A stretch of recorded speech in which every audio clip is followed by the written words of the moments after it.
Hey, it's Ken. It's time to do another video.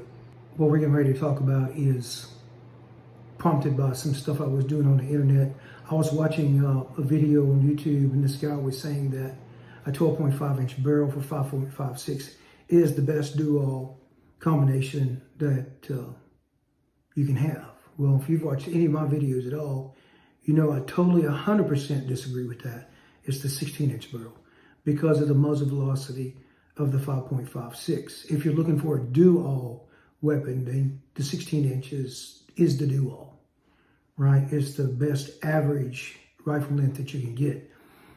Of course, when I made that comment, one of the things I said that at best, a 5.56 AR with a 12.5 inch barrel is a 250 yard gun, meaning maximum effective range is 250 yards.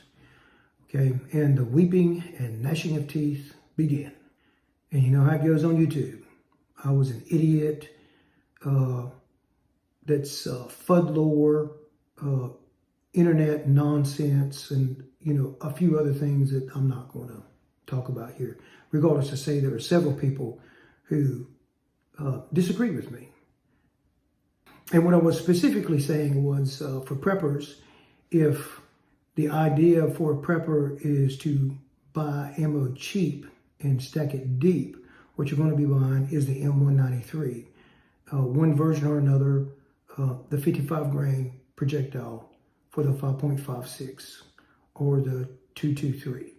So that's where this video is going to go. Is 12.5 the best dual barrel length or not? I don't think it is. And if you watched any of my other videos, you know why. Because the 5.56, at least the 55 grain version, the M193, is velocity driven. The more you shorten the barrel, the less velocity you have. You don't want to shorten the barrel to the point where you have an effective, a max effective range of 200 meters or 250 meters. That's a CQB gun, a close quarter battle gun. Now, I'm not saying it's not a good choice if all you're going to be doing is CQB. However, if you want a good all-round AR, you need a 16 inch barrel minimum, because that's going to let you take 400 yard shots. And if you buy or you purchase better ammo other than the M193, then you'll extend your range a little bit. But for most preppers, buy it cheap, stack it deep, it's 55 grain. That's just the way it works. So that's the question. What is the better do-all or best all-round barrel length for the AR firing M193? 12.5 inches or 16 inches? And that's where this video is going. Hope you enjoy it. We'll see where it goes. And hey, if I'm wrong, I'm wrong. I'll say I'm wrong. But if I'm not wrong, and I don't think I am, then it is what it is. We'll talk to you later on and more during the video as we progress. The ammo I purchased for this project is what I call civilian ammo. Sticking with the idea of buy it cheap and stack it deep. This is the Winchester Target and Practice white box, and I purchased 150 rounds for $100. That's pretty common. Anybody can get it pretty much anywhere they go. For the 77 grain, I bought AAC. This was $10 a box. I ordered from Palmetto State Armory. And before you start dogging out the AAC, we're going to talk specifically about 77 grain rounds or cartridges, and we're going to talk about how not every cartridge is created equally. We'll talk about it later. Next, we're going to move on to the chronograph. Just keep in mind that I'm not an excellent videographer, so it turns out the way it turns out. Winchester white box M193. from a 12.5-inch barrel. 2895.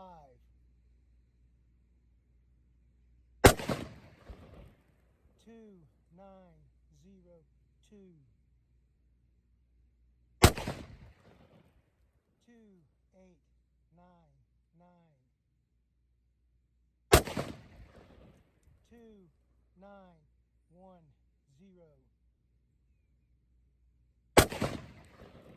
2921.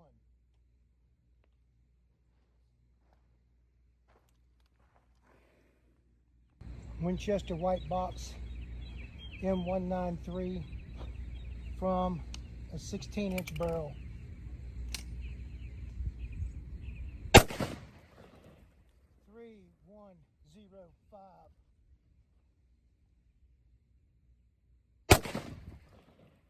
3058.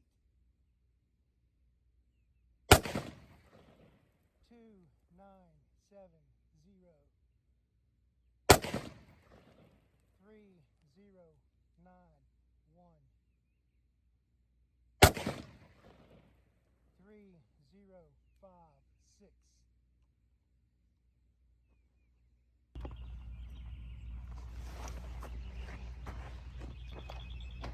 AAC 77 grain open tip match from a 12.5-inch barrel.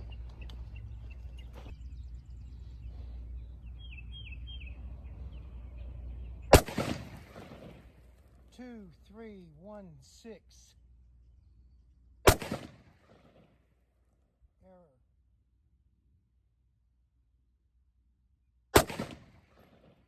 2307. 2244. 22. AAC 77 grain open tip match from a 16-inch barrel.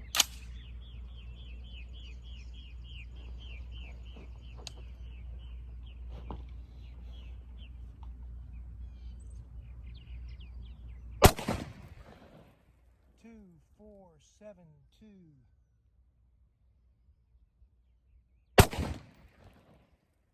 2469.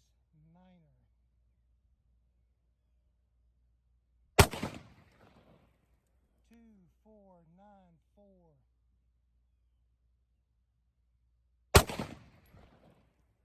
2471. 2494.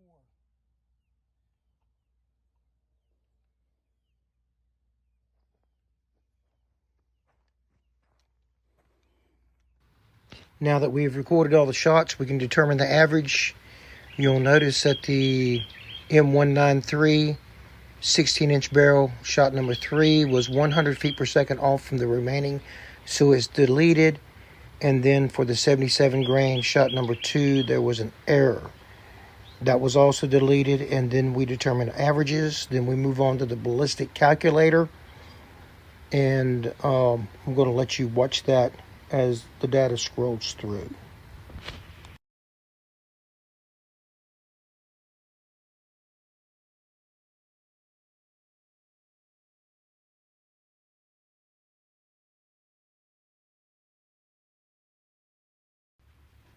Next is the data all written down in one place.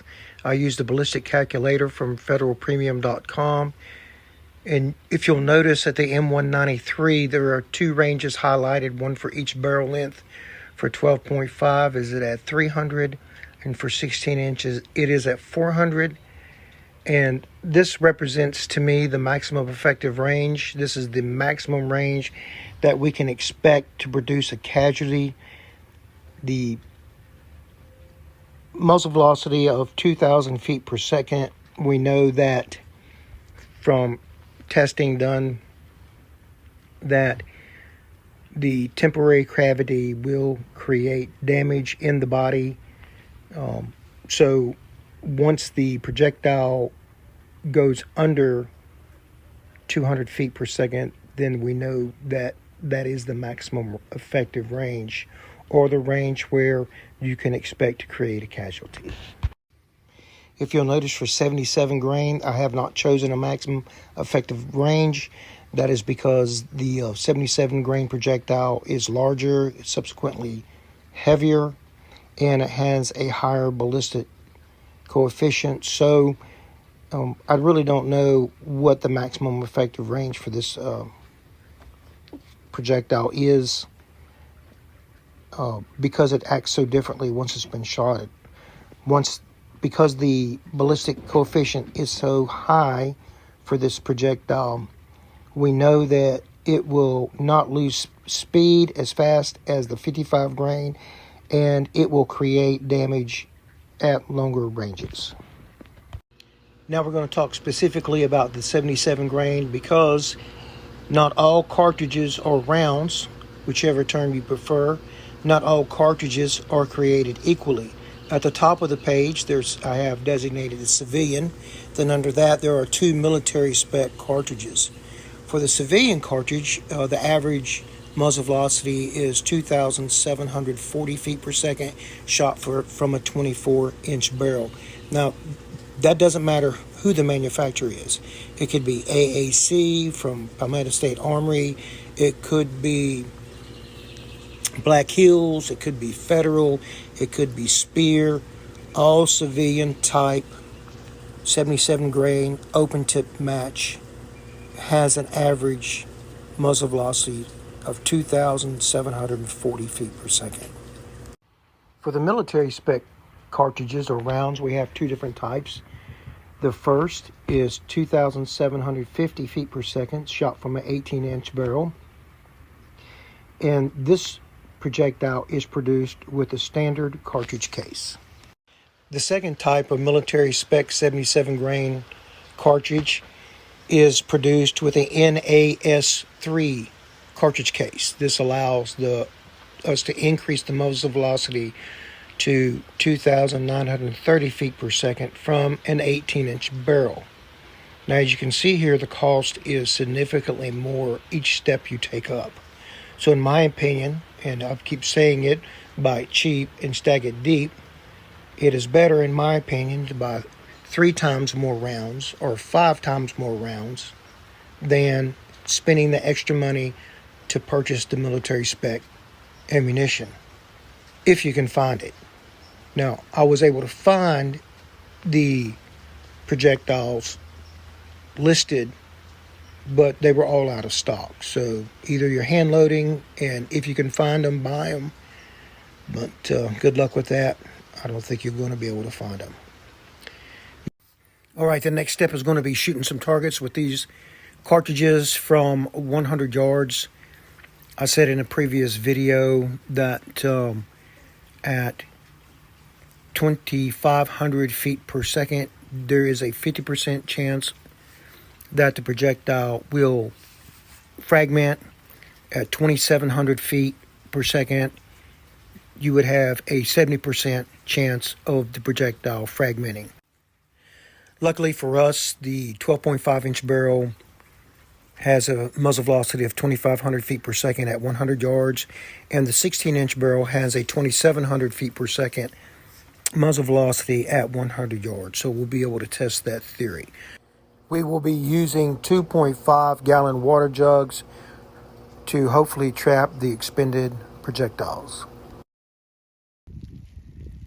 100 yards, M193 from a 12.5-inch barrel.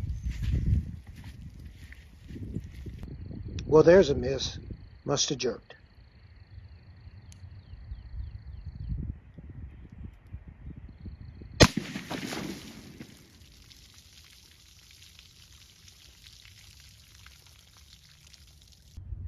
Shot number 1 was a complete pass-through on all 5 water jugs. This will be shot number 2.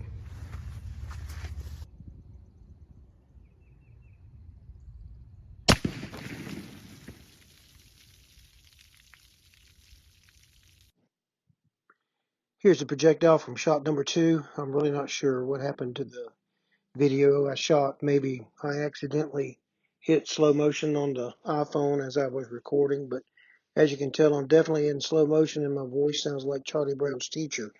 So I had to mute it. But anyway, here's a projectile. You can see the bottom half is flattened, which was very good to see considering the first shot was a complete pass-through. The projectile was found in jug 4, and there are no marks on the back of jug 4 as if it was trying to exit. So everything went well, in my opinion. Here's a picture of the back of jug 3. You can see that the projectile actually did yaw, which is, if it's not going to fragment, we at least want the projectile to yaw, to go sideways. And that's some good effect right there. Next, you'll see a fragment that came out of jug number 3. So we're now ready to move forward. Shot number 1, M193, 55 grain from a 16-inch barrel.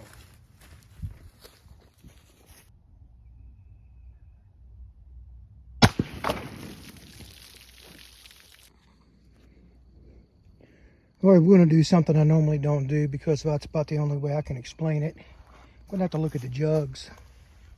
This is jug number 1. Here's the entrance, just a 223 entrance. However, when we look at the back, I mean, look at that. It's just freaking mangled, right? Looks like 1, 2, 3 exit holes, right? Then we have jug number 2.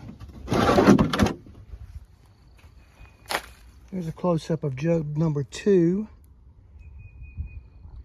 And it looks like it also has 3, 4 entrance holes.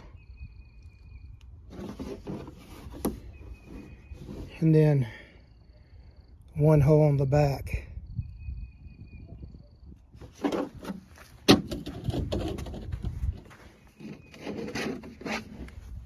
Now this is jug 3 entrance, and unfortunately this is jug 4 exit, which means we'll have to set up the jug 3 exit. This is jug 3 entrance, this is jug 3 exit. So to trap the bullet, I'm going to have to set this up differently. Okay, so at any rate, here's the fragments that I found in jug 2. The rest of it, just, who knows? It went out the side of jug 3, and it is what it is. So I'll set it up differently this time. We're going to try it again on shot number 2. All right, this is going to be shot number 2.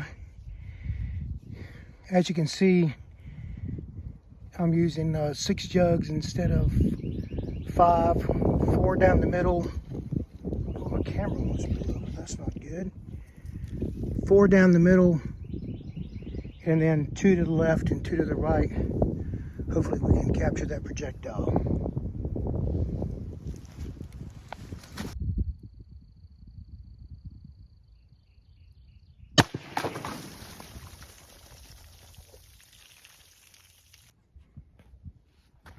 All right, this is the aftermath of shot number 2.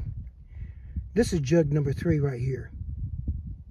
And it has various exits. Here's an exit. Of course, that's probably just overpressure. I don't know, but that's what I think it is. It might be an exit also. But you can see here on the back, there are 3 exits. And the question is, how do I know this hole right here in the front corner is an exit? Because when I move this jug, and there it is. That fragment exited from the side and bounced off this jug. Remember, I put the side jugs up here to hopefully stop some of the fragmentation. And then we have jug number 4. Obviously the projectile yawing. And unfortunately, some of the fragmentation went out the back. However, I was able to recover the projectile and some of the fragmentation in jug number 4. Pretty nasty. All right, there we go. That's the results of shot number 2.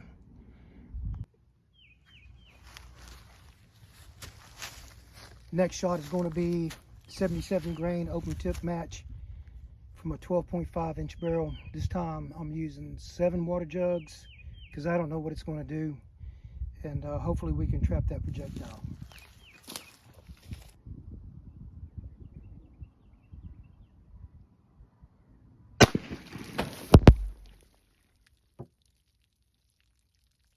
First shot was 77 grain open tips match from 100 yards. 12.5 inch barrel was successful. All of these, well, this one, sorry, not all of them. This one was found in jug number 2, and this is all that remains in jug number 3. Now, what's even more interesting is look what's in the jug that was supporting jug number 2 and jug number 3. I hope you can see that. I'm going to remove it if I can.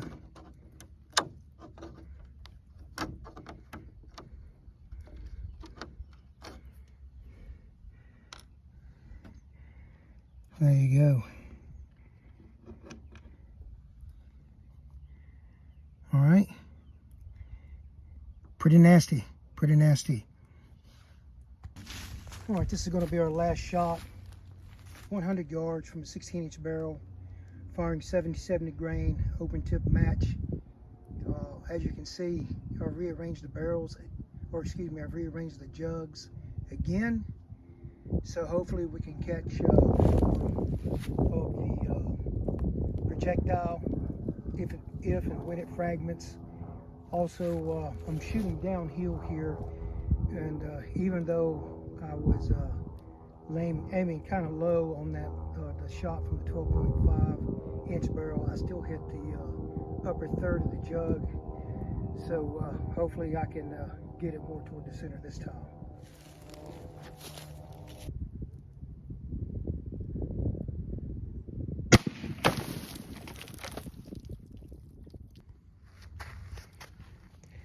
Unfortunately, I still hit the top third of the jug.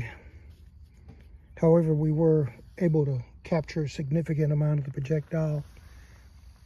This, let me get that shadow, there we go. This little pile right here came from jug number 2. And this pile right here came out of jug number 3. Let me put it in shadow there so you can get a better look. Jug number 2, jug number 3. There you go. That's some nasty stuff right there. These are the rifles that are being used during the project.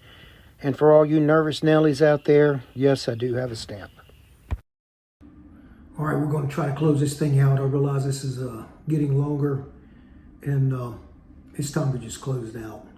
Number one, there are lots of discussions about this topic on YouTube, and I've linked to a video that I think is pretty good in the description if you would like to continue with more information about this topic. I was considering taking this sample test or example out to 200 yards and make shots from 200 yards into water jugs. But I think what we have seen so far is enough. So I'm not going to do that. The reason we use water jugs is because I can talk all day about minimum velocities, maximum velocities, fragmentation rates, and percentages all day long. But if you don't actually see it, then you may not believe what I'm saying. So You have to see some evidence of what I'm talking about. And I think I've shown you a lot of evidence in this video. The next thing we're going to talk about is FUD lore and internet bullshit. A lot of the things I was saying on the other channel's video, people said was FUD lore or internet bullshit. So we're going to go through them real quick. One of the things I said was that at 2,500 feet per second for the M193, you have a 50% chance of fragmentation. Comes to find out, that's not FUD lore. I also said if the M193 is going at least 2,700 feet per second, you have a 70% chance of fragmentation. Well, come to find out, that's not internet bullshit. So I want to introduce you to one more FUD lore internet bullshit concept that a lot of people really don't talk about anymore. And that is the M193, regardless of barrel length, will travel straight and true for about 150 or 200 meters.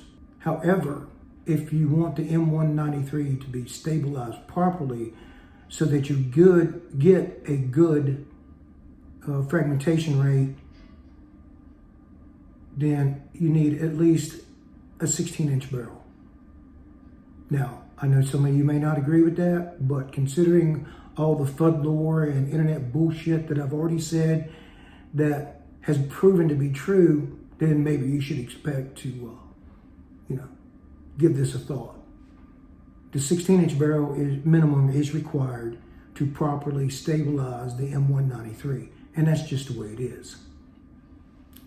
I also said that 12.5 is probably a 250 meter gun. And in that area, I was wrong. Technically, the 12.5, an AR with a 12.5 inch barrel shooting M193 is a 300-yard gun.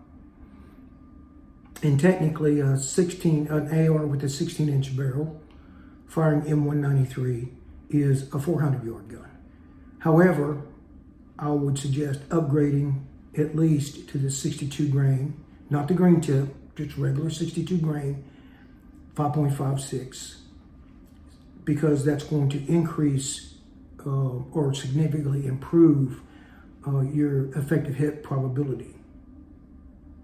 Another thing that I heard in response to the other video, to the things I was saying, was one guy said he had hoped to use his 12.5 AR out to 600 or 800 yards. Now you can use your AR out to those ranges, but you have to use the military grade 77 open tip match from a 16-inch barrel, or you can achieve 1,000 yards with the AR-15, but you have to be using an 18-inch barrel, and you have to be firing the 55 grain CAS-3. If I'm not mistaken, that's designated as an SS-193. However, 12.5, you're not getting there. I mean, that's just the way it is. And I'm not trying to be a dick. However, if you believe your 12.5 is going to be effective at 600, 700, 800 yards, then you've been sucked in by some internet bullshit. Okay? And maybe what's actually happening here is you're showing your lack of experience with the platform itself. Now, like I said, I'm not trying to be a dick, not trying to be mean, not trying to be arrogant, but it is what it is. If you're sitting there telling me that you can use your 12.5 out to 600 to 800 meters or yards, it's just not happening. If that was the case, then there's no need for the SEALs to invent what we call the recce rifle, the M4 sniper, or the I believe some people call it the SIL sniper recon rifle. You can Google it, okay? 16-inch barrel, stainless steel, 2-stage trigger, an optic, firing the military grade 77 open tip match projectile, or the SS 193. That's what they use. Now, here's the problem. That's a very expensive setup. That's a long range setup. You're going to be spending what? With the AR, and then you include a good scope to go with it that allows you to achieve that kind of range. You're talking somewhere between $4,000 and $5,000. And in my opinion, it's just not worth the effort. I mean, at least in my area, it's not worth the effort. 400 meters is probably the max that you're going to be able to see. And honestly, you're going to need a spotter with a pretty good spotter scope, and then the person who's using the rifle. So the 55 grain CAS3 or SS 193, that cost about $1.50 a round. So it gets really expensive real quick. And the question is, for what? I mean, well, obviously if you live in the plains or the desert, then yeah, I can understand why you're spending that kind of money. But for most people, that I believe it's a waste of funds. So no need to go there. However, the point is, your 12.5, your AR with the 12.5-inch barrel, you're not achieving 600 or 800 meters. It's just wishful thinking. All right, so that does it for this video. I know it was kind of long, but it is what it is. And the next video I'll put out is going to be just pretty much the same, except we're going to be using 62 grain and 62 grain tip. I hope you have a blessed day.